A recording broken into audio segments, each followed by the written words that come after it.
పిల్లల్లో ఎంత water తాపించాలని general గా అడుగుతూ ఉంటారు. నిన్నే ఓపీకి వచ్చిన వాళ్ళు అడిగారు 6 months దాటిన బేబీకి అసలు వాటర్ తాపించచ్చా లేదా, ఎంత వాటర్ తాపించాలని. సో ఈ వీడియోలో దాని గురించి డిస్కస్ చేసుకుందాం. Hi, I'm doctor Sushmita, consultant paediatrician from Guntur.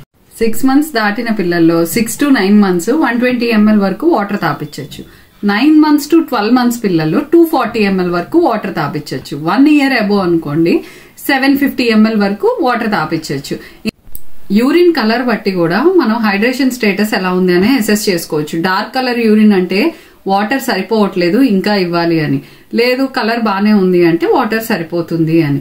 అంటే లూజ్ టూల్స్ అయ్యేటప్పుడు ఇలాంటి టైంలో కొంతమంది ఏంటంటే ఇంతే వాటర్ ఇవ్వాలని ఇంతే ఇస్తారు, కానీ డిహైడ్రేట్ అయిపోతూ ఉంటాడు. సో మీరు యూరిన్ కలర్ బట్టి కూడా మీ హైడ్రేషన్ స్టేటస్ ని చెక్ చేసుకోవచ్చు.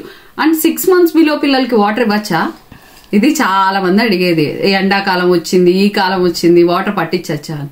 అస్సలు పట్టించకూడదు, ఓన్లీ పాలే ఇవ్వాలి. కొంతమంది ఏమవుతుందంటే పొరపాటున ఇవ్వదలుచుకోరు, నైట్ టైం అర్ధరాత్రి అయిపోయింది, ఫార్ములా మిక్స్ చేయకుండా మిక్స్ చేసామని ఫీల్ అయిపోయి వాటర్ పట్టిస్తూ ఉంటారు. అలాంటి తప్పులు కూడా జరగకుండా మీరు జాగ్రత్త పడండి.